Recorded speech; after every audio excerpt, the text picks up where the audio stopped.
Hey, man, y'all know what that means. We are back with the NBA. I got something in my eye. I don't know what it is. Terrible. The NBA is back.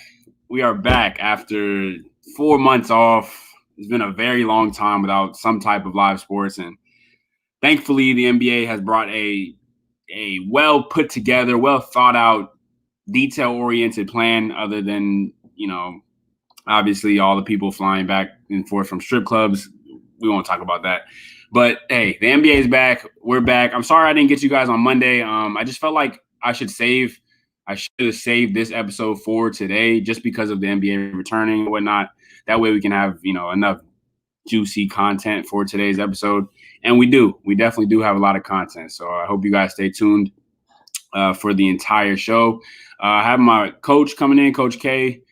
He's coming in to help me debate, talk about, discuss, I guess, the NBA returning, the games that happened last night. I know a couple games, I think there's 2 games going live right now. So he's going to come on and talk about that. And I got my boy John coming back, of course, to discuss some NFL news, NFL Top 100, just a bunch of stuff going on in the NFL, even restart, players opting out. So we got a good show ahead. And then obviously we have the debate at the end. So I'll save that as a surprise.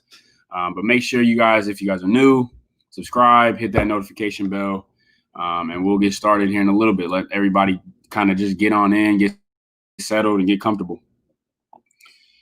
Oh, man. But, in the meantime.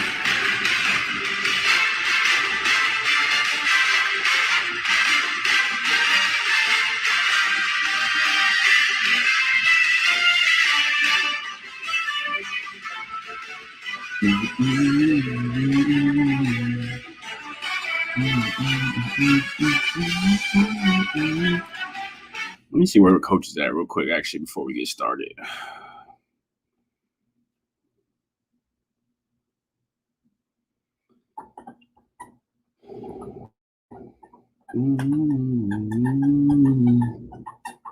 Hey, man, making too much noise. I'm on live. You're making too much noise. Okay. Enough.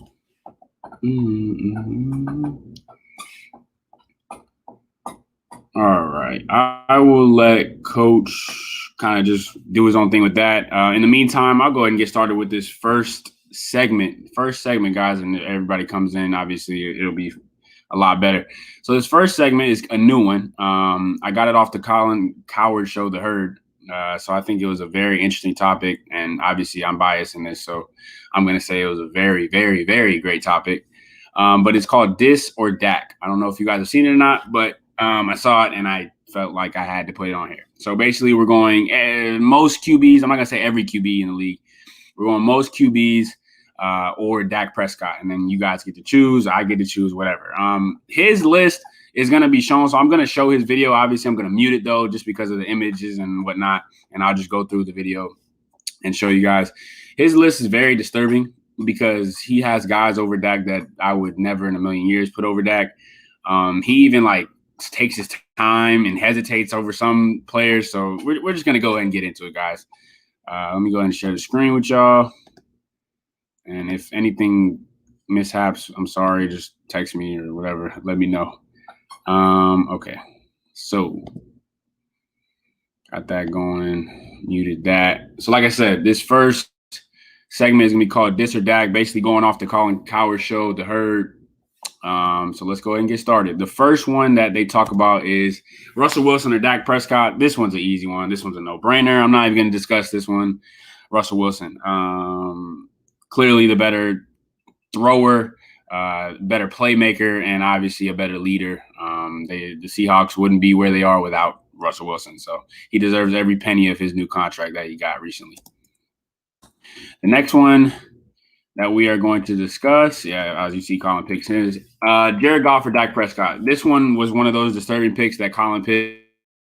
He picked Jared Goff over Dak Prescott. Listen, I'm not going to lie to you guys. I would never, ever take Jared Goff over Dak Prescott. The numbers are there. Yes, Jared Goff doesn't have as great as weapons as Dak does. But, I mean, you have a prime Todd Gurley. You have a, sufficient Robert Woods, who's been nothing less of consistent. And then, Cooper Kupp, who was injured 2 years ago, but came back with a phenomenal year last year. He just proven to be inconsistent. Jared Goff, I'm speaking about. And I don't ever think that he deserved that contract that he got. I don't know why he got it. He is a talented quarterback in some sense. I can see why he went number 1 overall. But I don't like the pick over Dak Prescott. I'm taking Dak. I don't know about y'all. The next one we have is Jimmy G. Once again, Colin picked Jimmy G over Dak. I'm going to have to disagree here. Again, I think Jimmy G is a product of the system that he is in, and I think the system that he is in carries him to look like a great NFL quarterback. Yes, Bill Belichick drafted him. Yes, he was a star in the Bill Belichick system. But, I mean, he's on a 49ers team where he doesn't do anything. They're a run-dominant team. The defense is completely dominant on all aspects, whether it's the linebackers or, even in the secondary. And so it just makes him look like he's being basically carried, put in the backpack. They have him ranked in the NFL top 100 over Dak too, and it just doesn't make sense. Yes, he went to a Super Bowl. Did he lead the 49ers to a Super Bowl? No, he did not. I don't like this pick at all. I'm taking Dak. Next one is Derek Carr. This is easy. This shouldn't be a debate. I'm taking Dak. Derek Carr is extremely inconsistent, has underperformed as a Raider. Yes, their weapons are not up to par, and the system that he is in is consistently changing. I understand that. But in the meantime, between time, I mean, I'm taking Dak any day of the week. Next one we have here is Patrick. Okay, guys, we're just gonna skip this. Okay, we're just gonna skip that. Okay, moving on. Matt Ryan or Dak Prescott. This one's a little bit difficult. I think Matt Ryan is not underrated. Don't ever quote me on that. I think he is underappreciated.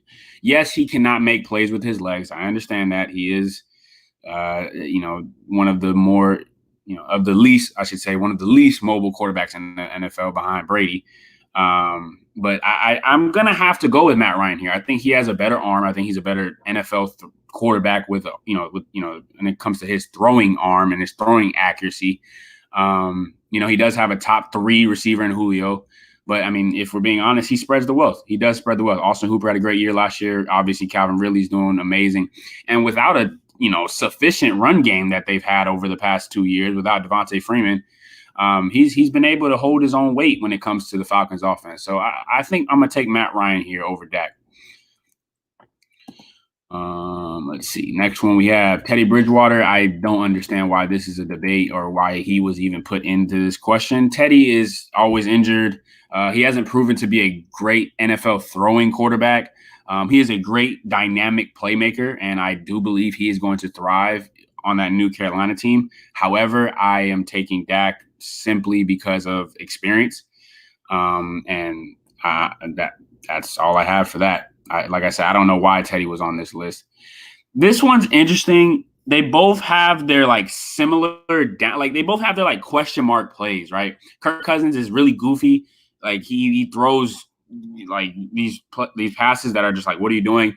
And then Dak has the question mark hey, do you not remember that you are a mobile quarterback? You're a dual threat. Use your legs. So they both have their question marks when it comes to the quarterback position. I just feel like Dak is a smarter quarterback, especially when it comes to taking the check down, taking what's given to you. Yes, he doesn't make plays that are 30-plus yards like Kirk. He has the deep threats for it. Kirk obviously had great threats, when throwing deep down the field, so he was able to launch it. But he takes risks a lot, and those risks don't pay off, and he's not a great decision maker, I should say. So I'm going to take Dak here just because of the simple fact that he's a smarter NFL quarterback. He's going to take care of the ball. He's not going to turn the ball over. And I think Kirk Cousins is definitely the epitome of an interception. Kirk is going to throw an interception every game he walks into. Next one is Matthew Stafford. Once again, I think Matthew Stafford is another one of those guys that is underappreciated. He's been injured a lot, but in the years that he has been healthy, with a Megatron, even with the new and upcoming Kenny Golladay, I think he's been phenomenal. Stats are amazing. He almost threw for 5,000 yards if he didn't get injured. So I think I'm going to take Matthew Stafford here. I think when healthy, he is a better quarterback than Dak. So that's simple. That's an easy one. The next one we have here is Ryan. Oh, God. uh, if you ever pick Ryan Tannehill over Dak Prescott, seek help immediately. I'm just going to let you know that right now. Right now, immediately. Lamar Jackson, once again, another no-brainer. I'm taking Lamar. Best dual threat quarterback that we have in the league. Obviously, most valuable player coming off of last year. Hopefully, he has a great second year as a starting quarterback. I'm hoping for the best for him. But obviously, I'm taking Lamar Jackson. He's just getting better and better every year, especially as a thrower. So you like to see it. Next one is Baker Mayfield or Dak Prescott. This one's another hard one because Baker Mayfield has yet to live up to his hype. Dak sort of has, especially being a 4th-round draft pick. It's tough. Baker's a Heisman winner, so he has the raw talent, or I wouldn't say raw talent, but he has the talent there to be a great NFL quarterback. And, this is like a do or die year for Baker if you really think about it. Like if he doesn't do well this year, it's a wrap for them. I'm going to take Dak here. I think, once again, he's a smarter quarterback. He's going to take what's given to him. And I think Baker has yet to live up to his hype. I don't see him. I wouldn't necessarily say he's Johnny Manziel Part 2, but the fact that he wasn't able to thrive last year with 2 great top 15 receivers in the league and the weapons that he had along with Nick Chubb, I'm taking Dak. I'm sorry. Let's see here. What we have next. Josh Allen, Dak Prescott. This is another tough one. I like Josh Allen a lot, actually. I really do, especially with the fact that he's, a rise, I guess, as a dual threat quarterback. He's actually really mobile, really great on his feet. He's not that great of a deep threat passer, yet he has a huge cannon on his arm. But I like Josh Allen. I really do. I really like Josh Allen a lot. I'm taking Josh over Dak Prescott for sure. I don't look, Colin, once again, another disturbing pick. I'm taking Dak Prescott over Sam Darnold. I'm sorry. I don't like Sam Darnold. I think he's a bust. And I will continue to think that until he proves me otherwise. The last one here is okay. I saved this one for last. Obviously, he did too. I don't get it. Carson Wentz has been injured. When healthy, he has proven to be a very great, phenomenal quarterback in the NFL. There's no doubt about it. But when you have a guy that can't stay on the field, it's another Teddy Bridgewater situation. I can't respect you until you show me that you are healthy enough to play an entire season and be consistent throughout the entire season. I think Dak is obviously a better mobile quarterback, obviously, but Carson Wentz has been proven to be a lot more accurate. He definitely is a better throwing quarterback. But I think because of the I wouldn't say the endurance, the longevity that Dak has, his ability to stay healthy, I'm going to have to take Dak here. So I hope you guys like that one. Like I said, I found that off of the Herd show. I really liked it. I hope you guys did too. John says he's taking Russell Wilson. Obviously, Jared Goff should not have been paid. So he's taking Dak over Jimmy G. John also says that he's taking Matt Ryan, but, he's got to also remember that he's blowing a 28-3 lead. Sorry, Atlanta Falcons fans. I'm sorry. And John also says that Kirk is the most average quarterback in the league, the modern Eli Manning. I wouldn't know a perfect way to summarize that. That's literally perfect. Kirk Cousins is a bust. Like I said, I hope you guys like that one. What's up, Mo? Welcome to the Fundamentally Sound Podcast. Hope you enjoy it. Next segment here is NBA segment. So I'd like to do a start, bench, cut. This time I have 4 players. So we're going to go start, bench, cut, trade. Let me know what you guys think. We have 4, possibly like 5 shooting guards on the LA Lakers roster right now. It's very confusing, especially because of the fact that Avery Bradley, if he would have played, they would have had 6 shooting guards. But in this one, we're going to go Danny Green, KCP, JR, Deion Waiters. So let me know what you guys think. Start, bench, cut, trade. In my opinion, I think that the most offensively gifted player on this list is easily Deion Waiters. He proved that last night. Me and Coach K will dive into that later when we talk about the Lakers and Clippers game. Without a doubt, he's the biggest offensive threat on this list. The best defender on this list, it's tough. It's tough because Danny Green has been proven to be a great defender over the past 5-6 years, but KCP is a very underrated defender. He gets clowned a lot because of the things he does on the offensive side, so we don't have to mind that. But as a young NBA player, he has proven to be a great defender, which is a reason why he starts currently. So it's tough when you want to say, oh, who's the best two-way on this list? In my opinion, I think it should be KCP. Honestly, I'm going to take defense, especially with the way LeBron plays, Anthony Davis. They're going to take care of the offensive side. I need somebody who's going to knock down open threes at a consistent rate. KCP is consistent-ish, decent. And I need somebody who's going to be an elite defender. And KCP has been proven to be somewhat of an elite defender, very close to it. And I'm going to take him over Danny Green just because of the simple fact that Danny Green is getting up there in age. I watched him last night, and his feet are just slower. You could just tell he lost a step. So I'm going to start KCP. With that said, I'm going to bench my next best player, which is going to be Dion Waiters. I think Dion Waiters proved it last night. He is an offensive-minded player. I mean, he can go get you a bucket. He is close, if not there, when it comes to, a type of player similar to Lou Williams. So I'm going to take Dion Waiters as my bench player. That leaves cutting and a trade.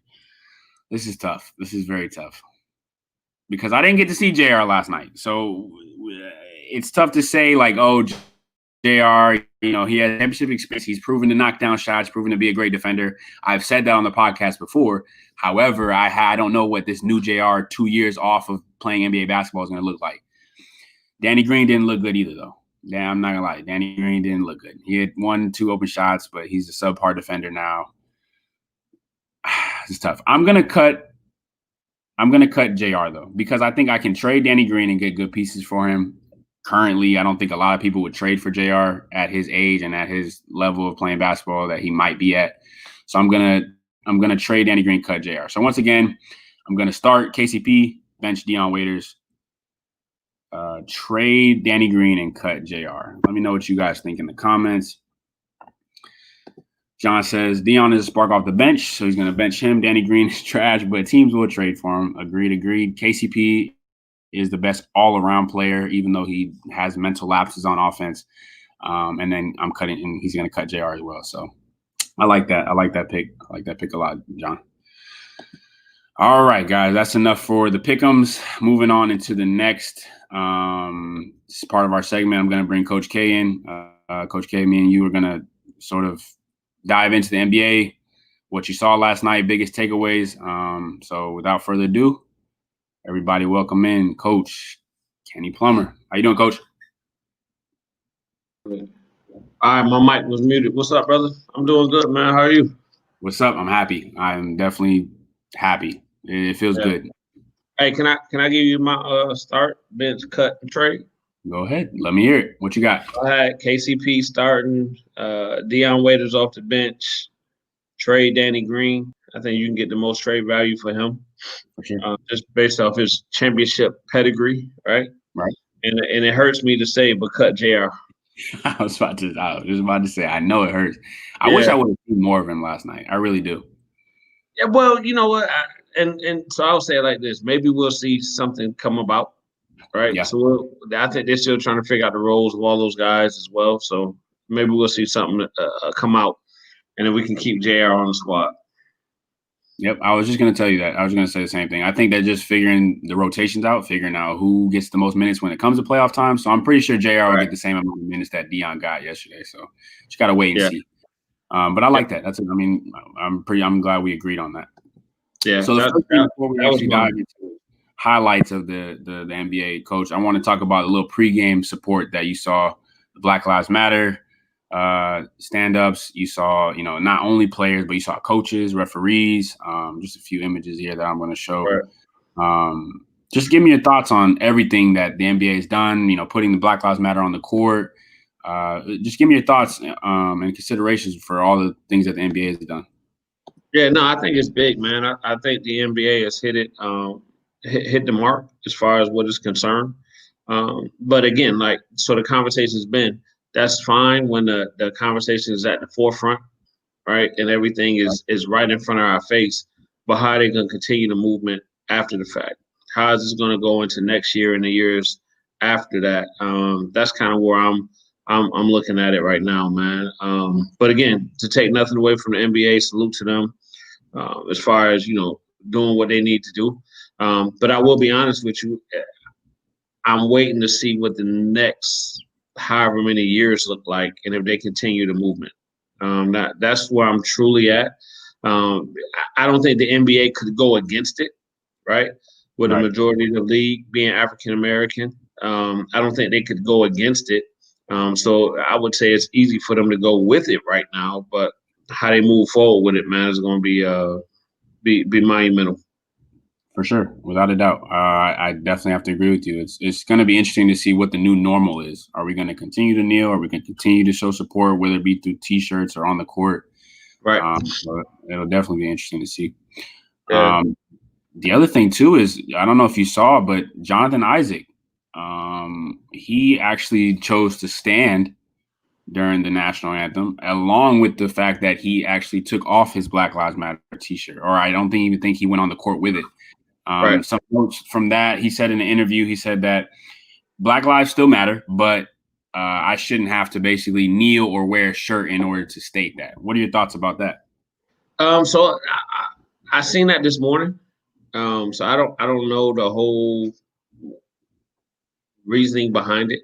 Right. So I pretty much read what you read, Nick. So I don't know if I have an opinion. Right. So he has the option. So the same way we say these guys can kneel and they have the option to do that, he stood for what he believed in. And if we're gonna support all the way around, then we have to support this young man as well, based on what he's believing in.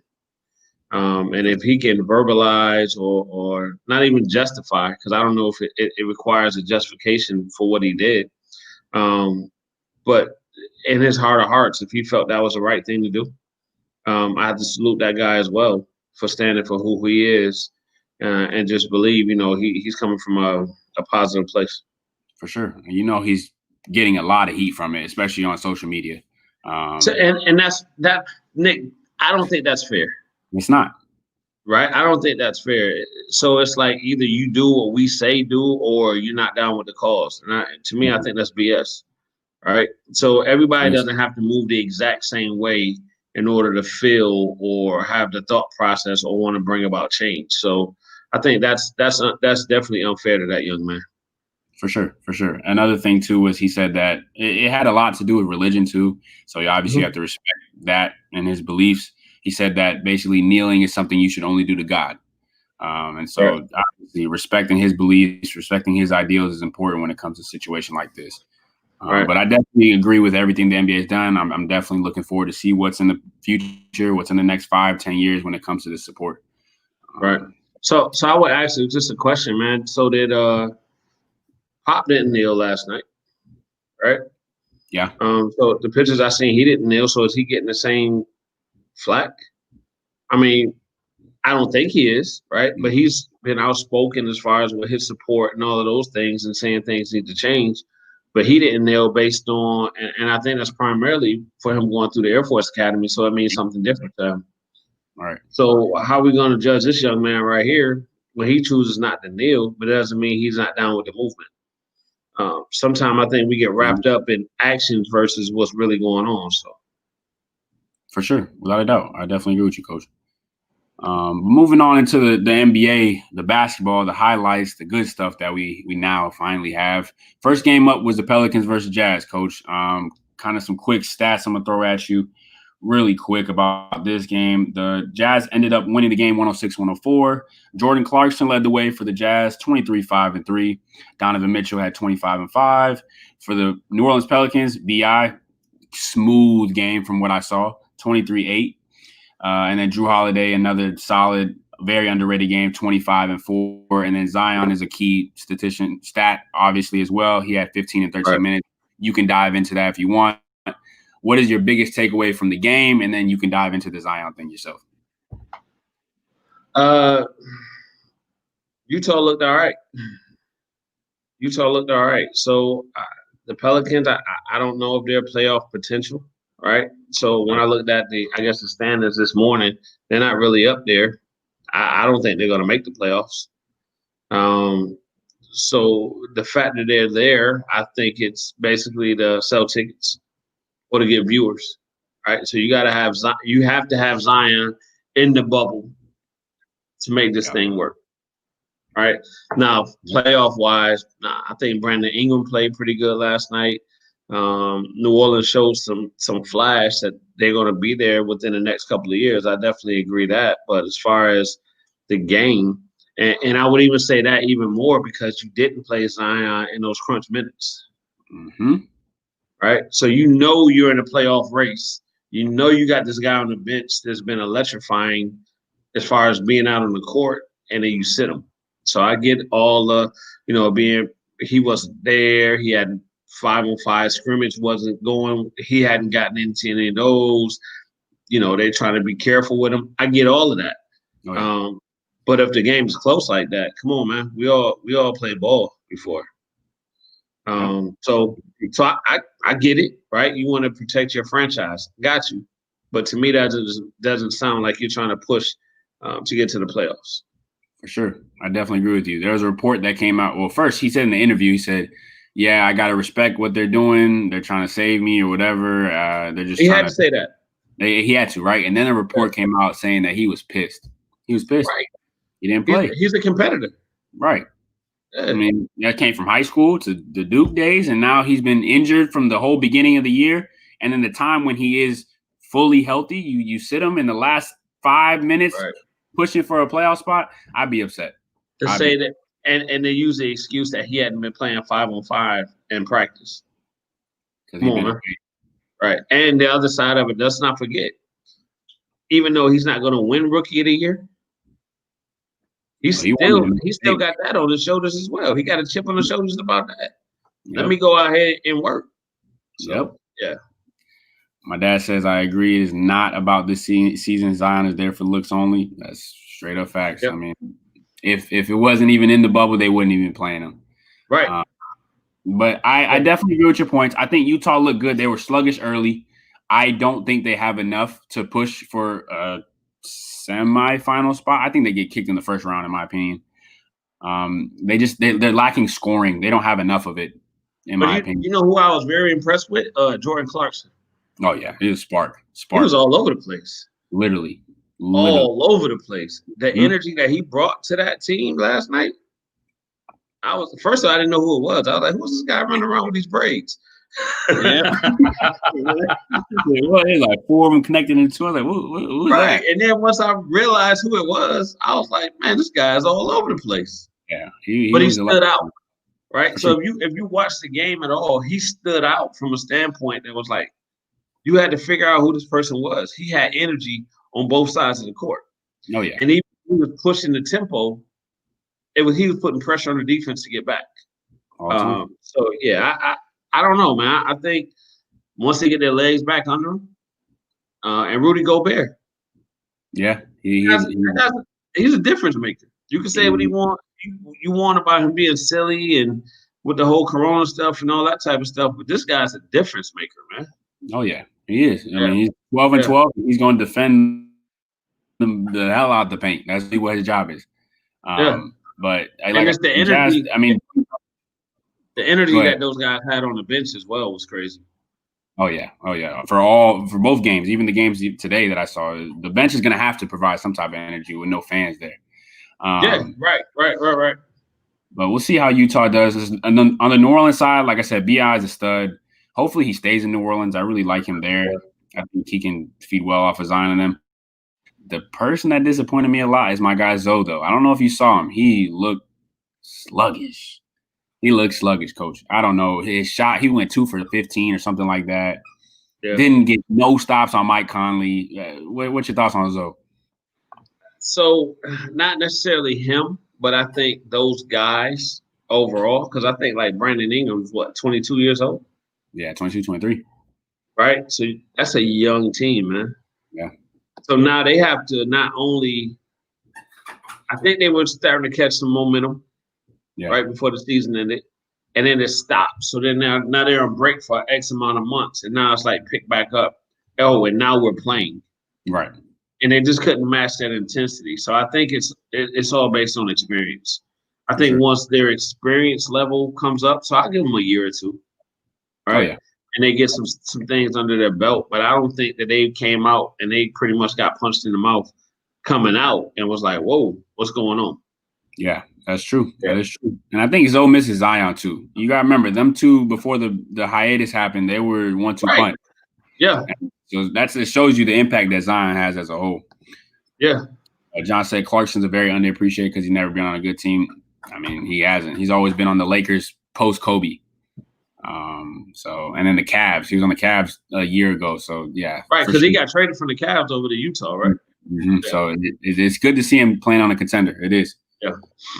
But yeah, that's the Pelicans and Jazz. Moving on to the title fight, Coach. Lakers and Clippers. Now, before you go ahead and go on to a spiel, because I know it's coming. And I have it too, especially because the Clippers were missing a couple key pieces. Hey, what jersey you got on there, Nick?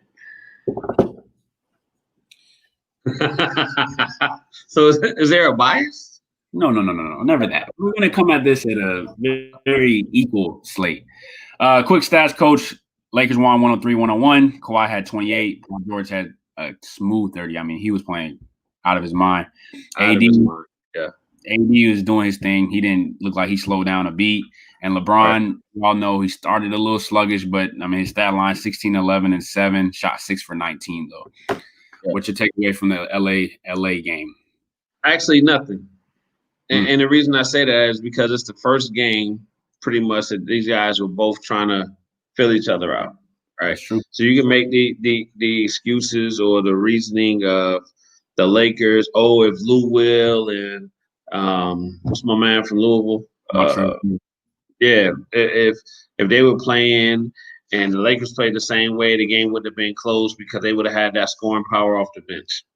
I can't really say that, right? Because again, Nick, it was the first game, so it's almost, even though it's not, but it is. It was the first game of the restart. Right. So these guys are still trying to figure it out. They're still trying to get their legs under them. Well, they played a total of maybe 4 exhibition games before they got into these games. Yeah, 3 or 4. And the superstars didn't even play minutes.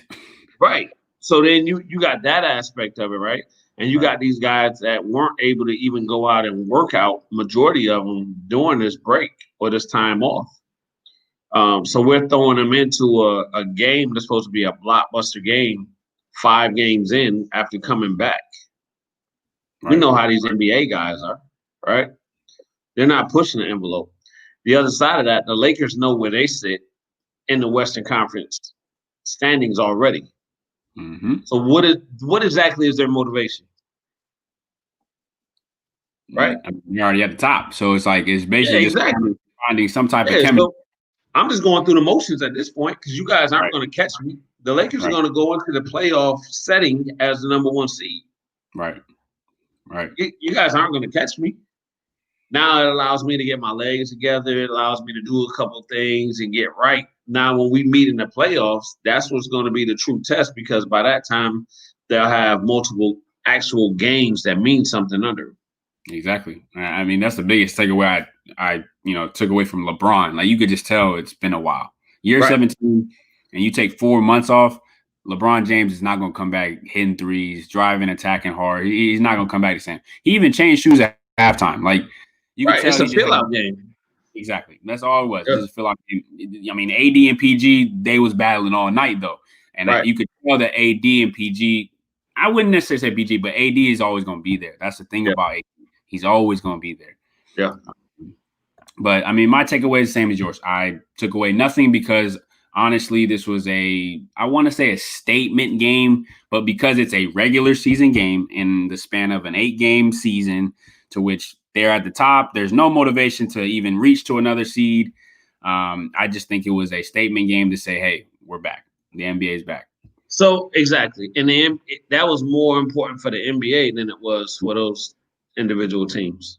Yep. Right? Because the Lakers are already sitting where they're sitting at. The Clippers are already sitting where they're sitting at for the most part, right? So if you had any takeaways, it was the Lakers won, so okay, we feel good. And the Clippers we were down a couple of players and we were that close. Exactly. That's all it was. Yep. Like you said, I mean, the NBA, they got the views. They got 3.4 million views last night compared to the regular 1.5 that they get on TNT. So, Right. Yeah. like you said, it was all about ratings for that game. Yep. Coach, I appreciate your input. We're going to bring you back when it's debate time. Now it's time to get into some NFL news. So we'll see you in a little bit. Okay, sound good. All right. Welcome in, John. Welcome. How you doing? I'm great, Nick. How's it going? It's hot. We talked about it. It's hot. It's hot. Summertime. Welcome. It's steaming. What was the temperature in Arizona today? It was 118 2 days in a row. Apparently, it's some kind of record. Hey, that's unbearable. That is unbearable. Completely unbearable. Well, before we actually get into the NFL, John, we actually have some MLB news. It's weird to say, but they're close to a shutdown because they don't know what they want to do. They messed up completely. I mean, you have the whole Marlins team has COVID. I mean, this is not a joking matter, but like the entire Marlins team has it. There's been 4 to 5 games that have been postponed, canceled. What's going on, John? What's going on? I think you hit it on the dot. When you said that, they just really, I guess they took it seriously, but they didn't put the right protocols in place to make sure that these teams are safe. I mean, they're still allowing all these teams to travel to, all 32 cities or however many Major League Baseball teams there are. They're still allowed to travel. They really didn't restrict on you can't leave the hotel unless you're going to the game. I think they were still going to dinner, or they're still bringing people to bring them dinner. I guess the mask. It sounds like the mask policy was very lax. They pretty much any mask they wanted, even though they might not be recommended. So that, and they didn't even have now all these teams have to have a coronavirus or a COVID specialist there, or a health expert with them when that travels with the team. They didn't even have that. So basically they're here are your rules. Make sure you don't break them. Which even if they were to break them, it sounds like they didn't have any punishment for it. Exactly. For those teams that were the home team. They were pretty much, after the game was over, they were going back to their homes. They could pretty much do whatever they wanted. So it would have been a lot harder for them to mirror what the NBA was doing. But they had several options that they could have done. I know the biggest option was to play in 2 separate cities. So they would be playing in Florida and then Arizona, even those are 2 major hotspots. But that's where all the spring training takes place anyways. So they have, the field space, they have the, the hotel. So, they have everything there. They just didn't want to do that. I'm not sure why, but yeah, they're pretty close to a shutdown, and they barely even started. So I wouldn't be surprised if, over the weekend, another team or another large group of players ends up unfortunately getting it, in the Major League Baseball is you know what, we're just not going to risk it, or we're going to reevaluate what we're doing and just shut it down. It's sloppy. That's the word I can use. Is just sloppy. And I mean, like it says in the title there, y'all. The commissioner came out and told the executive director of the Players Association, if they don't clean it up, it's done. They're shutting down the season. So it's unfortunate to see. It really is. But I mean, without any protocols, like you said, John, without any restrictions, this is what you're going to get. It's really sad. So let's go and get some NFL news, John. The first one we have is, first, before we get to this one, Antonio Brown, suspended for 8 games, not even on a roster. Apparently it was for everything that he's done in the past. My question to you is, do you actually see him getting on a roster realistically this year? I think there's going to be a team that's going to end up having a need for a wide receiver, and they're going to be a playoff team, and that they're going to take a chance. I don't want to say take a chance on Antonio Brown, but they are bringing in a character, to say the least. I think it will be a veteran team is where he will need to go. I think the Patriots were the perfect fit for him. Unfortunately, he did get in a little bit of trouble or had those allegations against him. So that really ruined it there. So he'll have to go to a team like that, and Saints potentially. I think that'd be a good team for him to go to. Who else? Maybe even the Buccaneers reuniting with Brady. The Seahawks, Russell Wilson, I think would also be a pretty good fit. Okay. But Okay. I see him just because I think there's teams are going to end up having a need for wide receiver. And especially, at that midway point, whenever, that suspension will be over. So I think it's about 80% chance he ends up on a roster. Wow, 80%. That's huge. I mean, I could see it. I definitely could see it. It just depends on, I guess, the length of the season. I talked about it with you earlier. It just depends on if they actually go full 16 or they try to cut it in half or whatnot. So we'll see on Antonio Brown. But the major news is a lot of NFL players are opting out, John. Big, high-profile names, the biggest ones being Dante Hightower for the Patriots, or I want to say 4 Patriot players. Mm-hmm. 3 of them on the defense and then 1 on the line or something like that. And then we had Marquise Goodwin, the receiver, the newly acquired receiver for the Eagles. And then the next one was Damian Williams for the Chiefs. So my question to you is this a surprise, 1? And then 2, as far as the fantasy output of this, I mean, for the Chiefs' sake, do you see Clyde Edwards-Helaire stepping in? Do you see them signing somebody? What's your thoughts on that Chiefs backfield? But first, are you surprised by the players opting out of this? I'm not surprised at all. They came out, I think it was a couple of weeks ago, or maybe even a week ago. A lot of the big names, the stars in the NFL, they're basically like, "Hey, what are you doing?" Like, what's going to happen? Training camp is coming up if they haven't already started for some of these teams. So a lot of these players are reporting to the cities and making sure they're doing their quarantining and their 2-week test or whatever. And these players are like, if we don't get answers, we're not going to play. We're going to opt out for our own safety and for our families. So it doesn't come as a surprise. And then again, with everything that's happening with Major League Baseball, that kind of I understand why, because these teams are still going to be expected to travel to 32 different cities, and they don't really know kind of what the restrictions or limitations are going to be.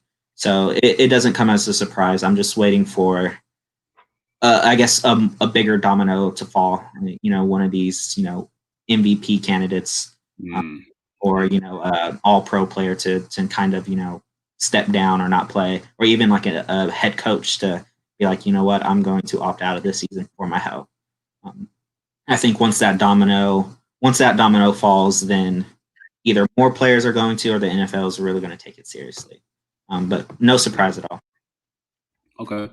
And then for the Chiefs backfield, do you see Clyde Edwards-Helaire taking that number 1 spot, or do you see the Chiefs going and signing somebody new? What do you think about that backfield right there?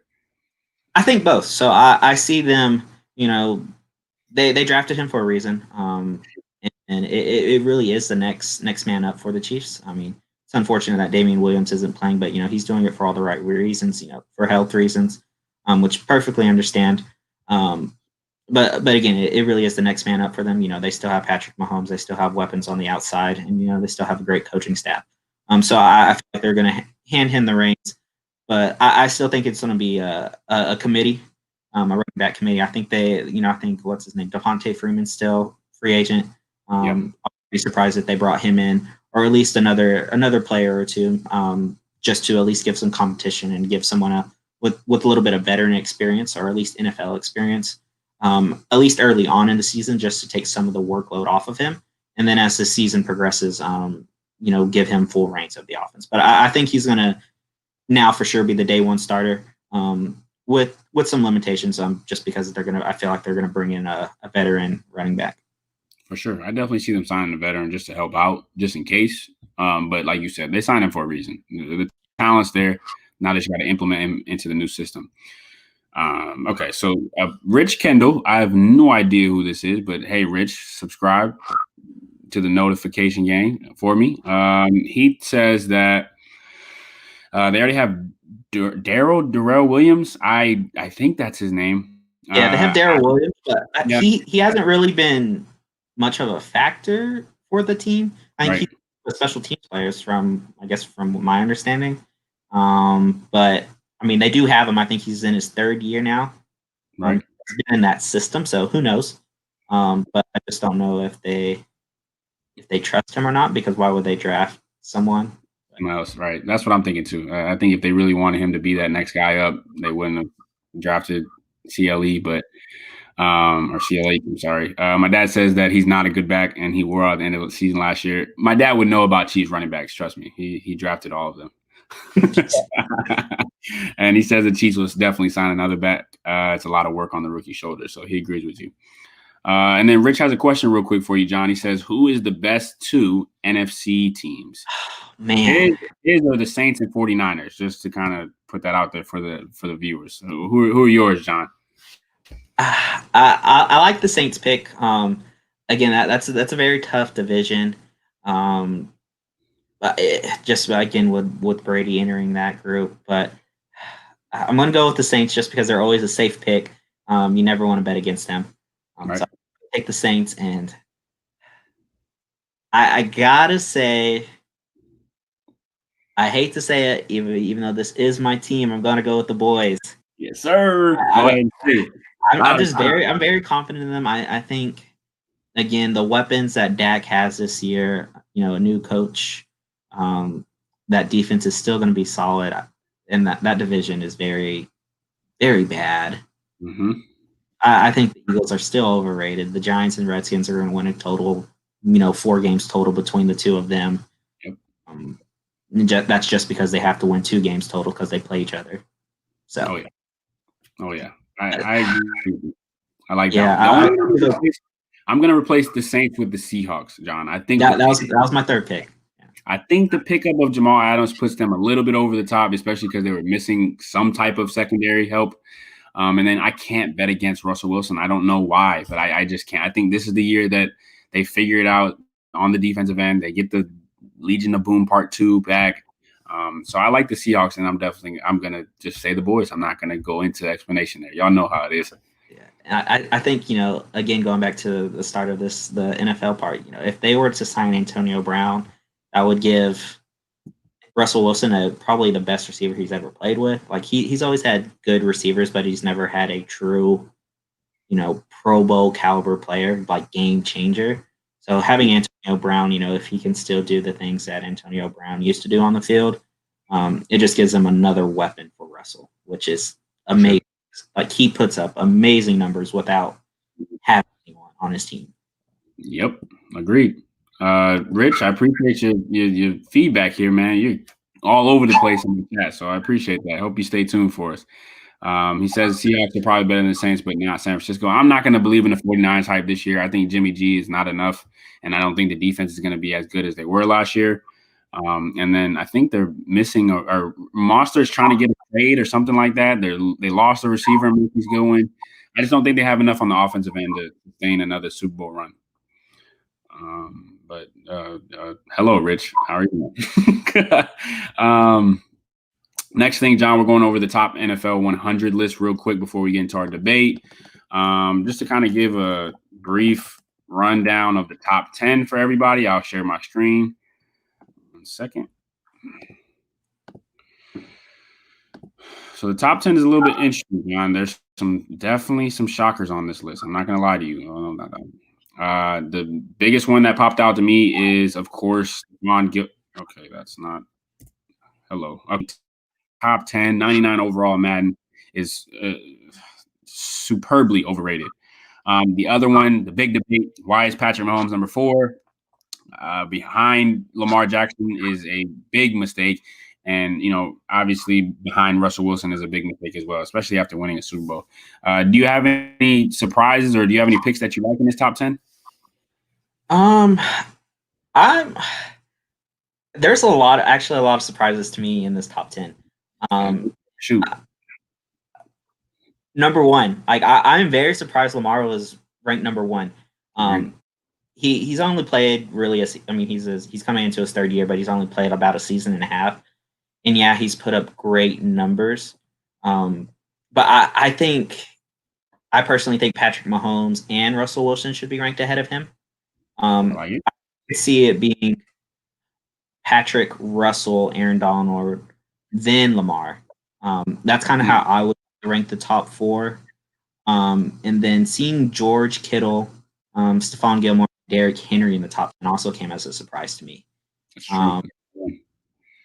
I still don't think Derrick Henry is the second best overall running back in the league. Again, he's probably the scariest running back just because he is so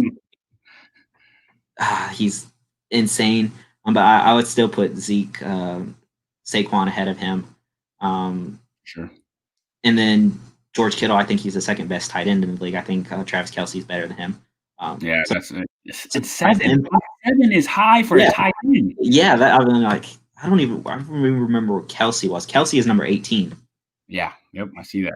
He's way down there too. Way down there. That's yep. I was just gonna get into that one. But yeah, I mean, I agree with you. I think Lamar Jackson is the third best quarterback in the NFL. I don't agree with the number one. Is it deserved? Sure, we'll go with that. But is it right? Probably not. And then the Michael Thomas thing, I don't know, John. I'm waiting for this year because this is going to be his slowdown year, but I don't think he's a better receiver than Julio or DeAndre Hopkins. So, but we'll see about that. Other surprise picks, John, that weren't in the top 10 that you could argue for? Maybe not top 10, but there's some people that are like in the top 50. Like Tom Brady is number 14. Like maybe top 30, being generous. Yeah. Devontae Adams, he's way down at, where was he? I'm looking at it right now. Devontae Adams is 57. Like Stephon Diggs was ranked ahead of him. I think I would definitely put, okay, Devontae Adams was 57, and then Kirk Cousins was 58. There's no way. There's no, that's not. Yeah. Yeah, Stephon Diggs was 54. Todd Gurley was 51. Amari Cooper was 49. I would put Devontae Adams ahead of all of those guys. Yep. Jimmy's top 50, Jimmy Garoppolo. Again, maybe top 100, but probably not in my book. Josh Allen was number 87, again, ranked too high in my opinion. Shouldn't be top 100. Hasn't really shown much. Sure. I just think there's a lot of, one-hit wonders or players that either had one really good year or they just have a really big name. So that's why they're ranked so high. For sure. I mean, the big one for me is Zeke, John. Like, Zeke is 24. Yeah.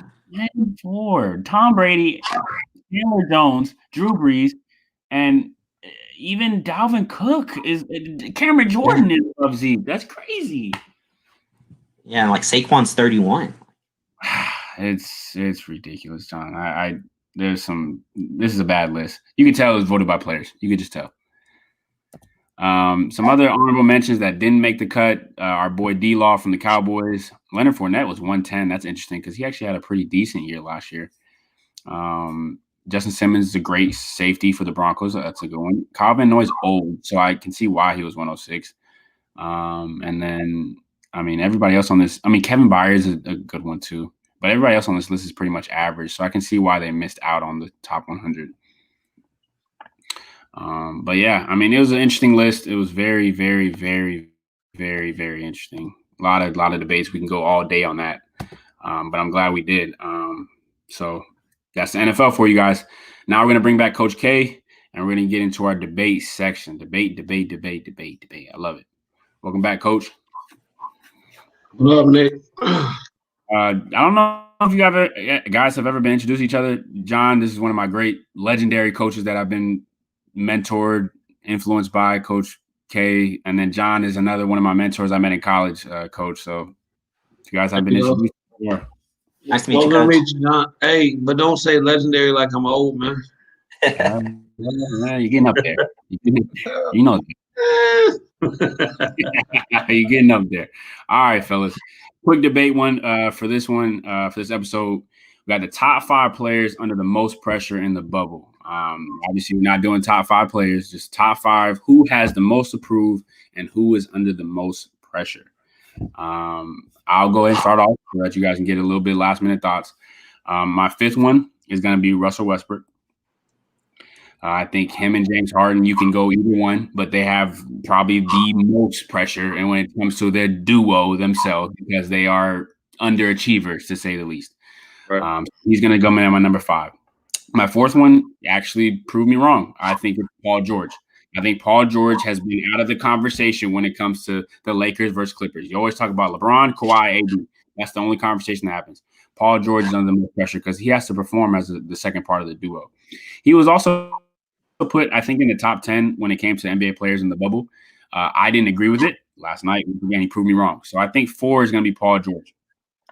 3, I'm going to have to go with Giannis. I think Giannis is the third one. I think because of the fact that obviously he's on his last year, he could leave. I think he's under the most pressure to finally win one in Milwaukee. And he's in the MVP and DPOY conversation, right? If you're in both of those, the chip is next, right? That's next. It has to be. And then my last 2.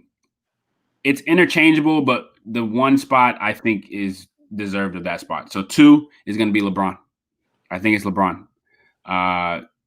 Simple fact. You got to win this one. This is it right here. You have Anthony Davis, the top 5 player. You're in MVP conversation. This could be the last year you have a title chance. It could be. I'm not saying it will be. It could be. You got to get it done this year. You got to. My number 1, James Harden. I think that James Harden, because of the offensive threat that he is, because of the fact that he's been a choke artist for the last 3 years in the playoffs, he hasn't got past the Warriors.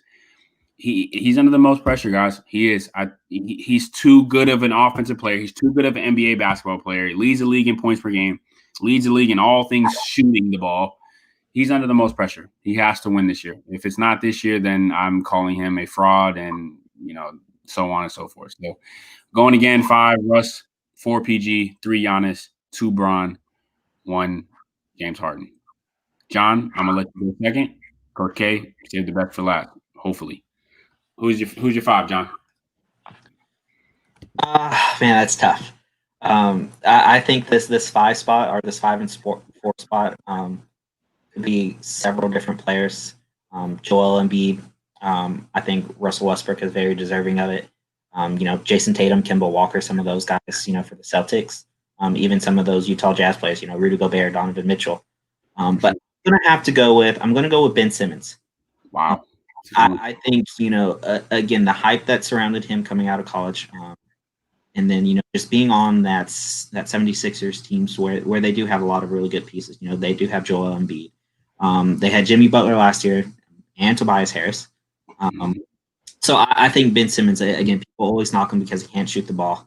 We saw some highlights or, some videos of him, practicing it. He actually took a few, in some of those exhibition games. Hopefully they're serious about it, and he is, taking that next step. I think he is under a lot of pressure to show that he is a leader, and that he is more than, a 2-dimensional kind of player on the offensive side of the ball, at least anyways. Number 4, again, this is a tough spot. I read a couple articles, and a lot of people were saying, Kawhi's under a lot of pressure, but I don't really think Kawhi is, just because he's on championships. We know what he can do. So I'm gonna have to go with Paul George also. He's a guy that's always been right there.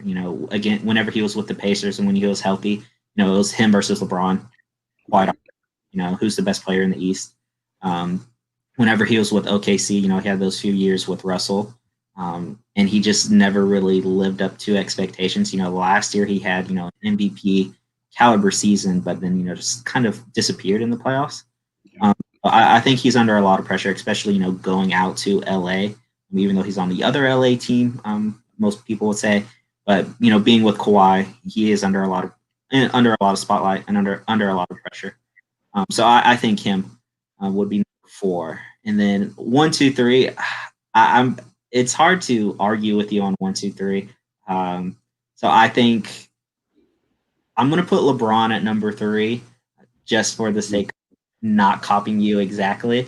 But I want to put LeBron at 3 again, just because he's won his championships. He's done it. We know what he is. We know he's arguably a top 3 player of all time in the NBA. So I'm going to put him number 3. Again, he is under a lot of pressure. In the spotlight, being in LA, having AD, but he's done his part. Now he's just really chasing records and just writing himself in all the records in the record book. Number 2, I'm gonna go Giannis. Again, he's been on the last couple of years, been on top teams in the East in Milwaukee. And this year he is the top team in the East.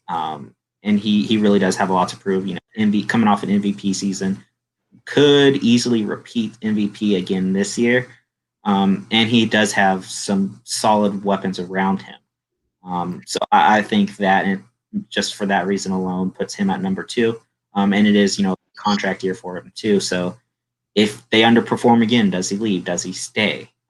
I think Milwaukee needs to win, and he needs to win, or he might consider leaving. And then number 1, I'm going to have to agree, James Harden. It's time. He doesn't have the excuse of Golden State Warriors anymore, even though those last 4 years, however many years it's been, he's choked in the playoffs against them. You know, Houston, one series they had a 3-1 lead, or at least a 3-2 lead, and like the home court advantage, and they lost. And he like went 1 for 30 in the last like 2 games that they played from the 3-point line. So like he's really just fell apart when it was needed most. And then, you know, Chris Paul didn't help him at all.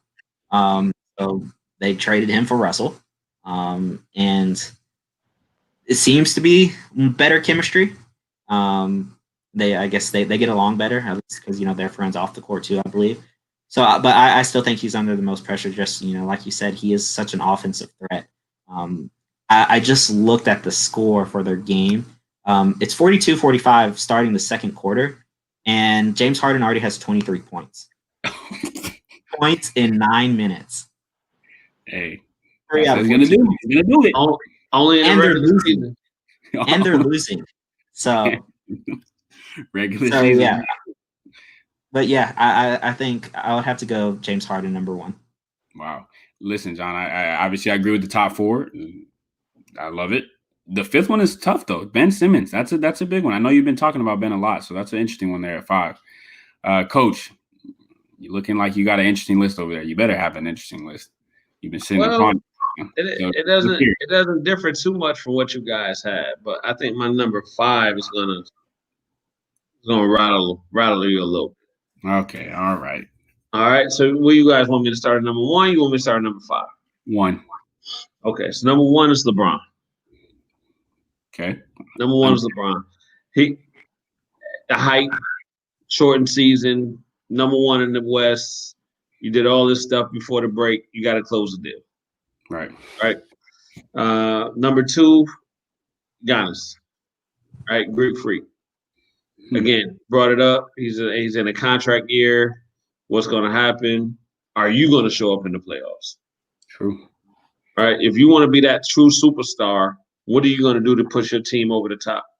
Again, he's been a hell of a regular season player, but what are you going to do in the playoffs? How are you going to separate yourself? All right. Number 3, I'm going to go with Harden.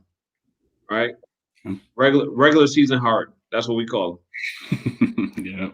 It don't work in the playoffs. What are you going to do different? Again, you're the franchise player of that organization. What are you going to do different in order to put your team where they need to be at? How are you going to change your game? Because dribble, 3 seconds left on the shot clock, and now you want to pass to a teammate, it's not going to work in the playoffs. And to me, you alienate your teammates when you do that. Thanks. All right. Number 4, I got Paul George. All right. So, again, I agree what was said as far as the pressure's not on Kawhi. We all know Kawhi can step up and shine, and he's going to do what he does. PG, you haven't been put in this position before. Had a great game last night. But again, these are all regular season games. So when the playoffs come, are you ready to spark it up? The last great playoff run I remember PG happened was when he was in Indiana and LeBron was in Miami. And after whatever play, right after the timeout, going into commercial break, they dapped each other up because they was going at each other. So I need to see that PG. Please. All right. I need to see that PG step up. So, yeah, some pressure on you because the expectation for the Clippers is to be right there. But Kawhi's not going to be able to do it all by himself. Yep. It's facts. All right. And my number 5 player. Understand who it is. Lou Williams. What? I don't know why. I thought it was gonna be Melo. Hey, sweet chicken wing Lou, whatever you want to call him, Lou Williams. Oh man, the pressure's on you, big dog. Yeah, because you caused a distraction to your team. It's true. Intentionally or unintentionally, the fact is you've caused a distraction. And everyone's saying you're a vital piece to this team. So now you have to come back and you have to ball out. Because if the Clippers don't get there, some kind of way it's going to come back to you going to get some wings from the strip club.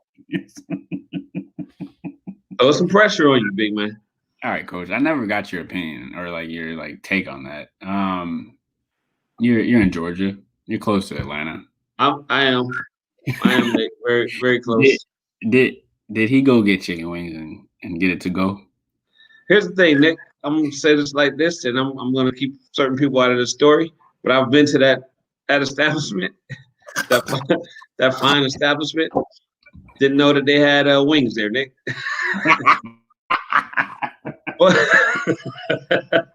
But once I seen a picture of the wings, I was like, oh, I've been cheated. Yeah. Oh yeah, bamboozled. Yeah, I've been cheated. And the person that I went there with, I sent them a text message and I said, hey, what's going on here? We didn't even realize they had wings. And I guess Kenny Smith said it best. He wasn't there for the wings, he was there for the legs and thighs. That's facts. That's now, an interesting take, but let me say this though. The menu, he has his own wings on the menu. Wow. Right, named after him. And if you know anything about Lou Williams, right, his personal life, the things that's out there, yeah, I don't think that he's easily influenced by going to a gentleman's club. I'll just leave it at that. Yeah. So I think it was really just right. So I think it was really just the fact of, hey, I'm going over here. Maybe this is a relaxed spot, a hangout spot, but it wasn't like I'm going in here because I'm hungry and I just need to see something. If that makes sense. Yeah.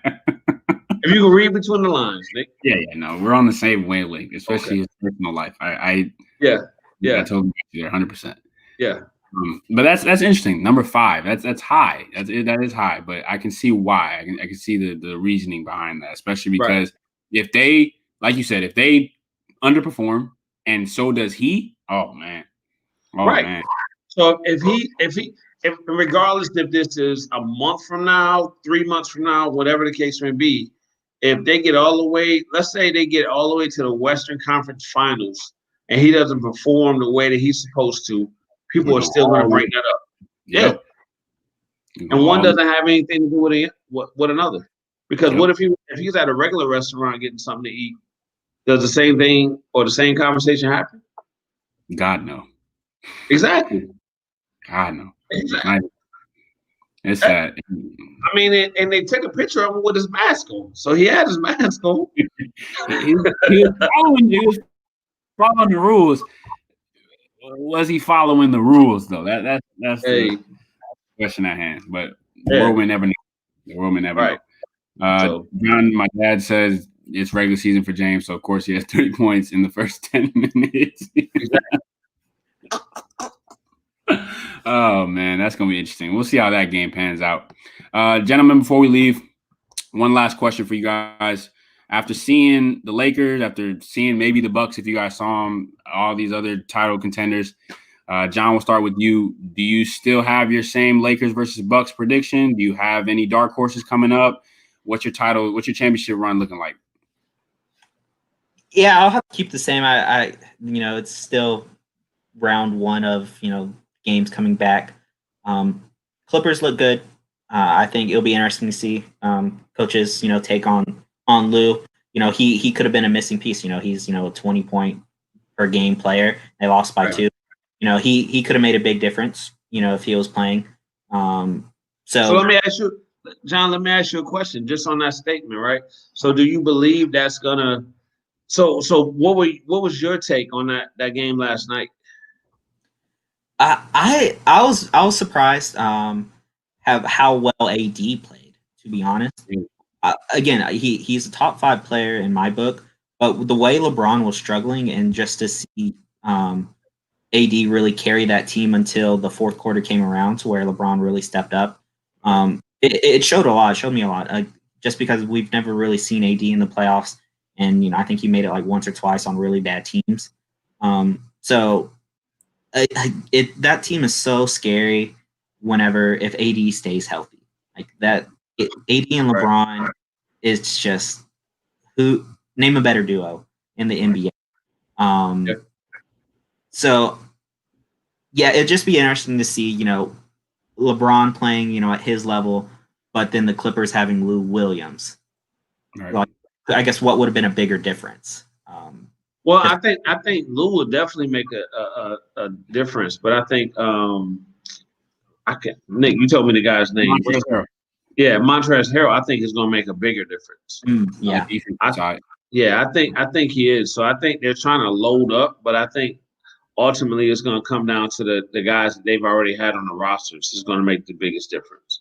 Mm-hmm. You can bring in whoever you want to, but they brought in the Morris brothers. Seen my man from the Knicks. They used to play with the Knicks and the Bulls. Noah. I see him playing last night, right? So I see all these things happening, and I'm like, okay, well, what's really going? One of the superstars going to get out there and actually sign. So, I don't know, man. I think it's going to be interesting going down the wire with those teams. But I think role players are going to play a big part in those games. Honestly, man, and I hate to say this because I think the Lakers will go to the championship, but I think the Clippers have the better bench. Oh yeah, their depth is extremely better, right. Especially when you have 2 6-man candidates on the bench. So the Clippers bench is crazy. So yeah, I don't know. It'll be interesting. And Milwaukee looked pretty good today too. I mean, they saw them. I don't believe in Milwaukee. But what? Jason Tatum went 2 for 18. So exactly. Yeah. And the game was still close, right? Yeah, it was still like a 6-point game. I just don't believe in Milwaukee, man. I don't think they have battle-tested guys. So you got Chris Middleton. I think he puts his. We got a lot of regular season guys. That's true. That don't know how to get into that playoff mode. That's true. I think the only one that's ever played important games in the playoffs is George Hill. Yeah. Right. And he had his moment. He had his ups and downs. He made some really good plays, but then he also had his struggles. And I like Drew Bledsoe. I mean, not Drew Bledsoe. Who was it? Eric Bledsoe. I don't know what's going on. I've been partaking tonight, but yeah, I like these guys, man. But I just don't see them. I don't see. Yeah, I don't. I just don't see Milwaukee getting out of there, going to the finals. It's tough. I don't like how they played today, John. I didn't like it. You have a Jason Tatum who's struggling. They went out. I think the Milwaukee started out 17-2. Yeah, I didn't like it. I didn't like the game that they played. I don't know what happened. I didn't watch the game in its entirety, but you have to blow them out. If Jason Tatum goes 2 for 18, that's a blowout. It has to be. So we'll see how that goes. I'm interested to see the 76ers and the Heat in the East. I want to see both of those teams, how they fare. But, Coach, what do do they look like in their preseason games or their exhibition games, the 76ers? I don't think Embiid played. Ben Simmons was shooting the ball. And is Horford playing? Horford was not. Horford was not playing. He said he's accepted a lesser role because he doesn't touch the ball as much. But if Ben Simmons is going to play the 4, I think. Yeah, Ben Simmons is playing the 4. I remember hearing that. I think it's too much going on in Philly. I think it's too much going on. I mean, under the radar, maybe it is Toronto again. And that's what a lot of people are saying. A lot of people are saying because of the fact that they don't need a so-called superstar. They just play within their system. Yeah. Everybody does their role. So we'll see how that goes on the East. But, Coach, you still got Lakers, and then who's your East team? Ah, man. Go with Toronto. Is it Toronto? Okay. I'm gonna go with Toronto. I can't debate you on that. I can't debate against them. Of course, the seeding is going to tell all of that as well, right? But I still would go with Toronto. That's true. That is true. Because Toronto's like number 2 in the East, right? Yep, they are right behind. They're like a modern day Spurs team, where they're just consistent every year, or they have been over years. Yep, Never really a major superstar. They had Kawhi last year, but just very consistent, and they play their game. Yeah. Even with Kawhi leaving, I think the confidence that they gained last year by winning the chip and him being there, that helped them out tremendously. And it took a burden and a load off of Kyle Lowry, right? Yes. So now that pressure isn't on him. So now he can play a little bit more relaxed. Exactly. And they're not even talking about him anymore as being a superstar of that team. Now it's what Siakam. Siakam. Yeah. So now he's kind of filled that void. So that's even better for Lowry because now I can just go out and play. Do your thing. Yep. Do your thing. Yeah. What about the 8th seed in the West, guys? You got the Pelicans. You got the Blazers. I don't think the Spurs. Nick, you know who I'm going with. Please don't say Melo and them. Did they win, John? I didn't see the score to that game. Did the Trailblazers win? They ended up going to overtime. I think it ended up being. But Coach, you got the Grizzlies staying at that 8th seed, or you got Melo carrying them? Nick, you already know where I'm going. All right. Skinny Melo. Skinny Melo. He played good though. I'm not gonna lie to you, he played good today. He did. Yeah, Skinny Melo. Because look who they got back. And not just because Melo's on that squad, but they got their kind of team a little back there. So they got some guys that got injured. They got healthy a little bit. So I think that's going to be a force to reckon with. Yeah, Portland won by 5. Oh, they won by 5? Yeah, they won by 5. How far out were they? I think they're 2.5 now. Okay. Do you like Memphis, Coach? I like Morant. Fair enough. I like him, and his reward would be Rookie of the Year. Yeah. But as far as team wise, I mean, come on, man. You got if they really start playing, you got Dame, you got, of course, you got my man Melo, you got McCollum. What's the big they just got back? Nurkic and Collins. That Collins is back too. Yeah, that's a different team that's been out there playing. And I seen Nurkic against they were playing somebody the other day, and he got right up in their face. He doesn't back down. Not at all. Not at all. That's a different because who are you doubling on that team? You can't double Dame. I mean, that's the only person that I would double is Dame because when he gets hot, it's over. Right, but then McCollum was coming through. Yep, McCollum played his Melo gonna give you something. Yep.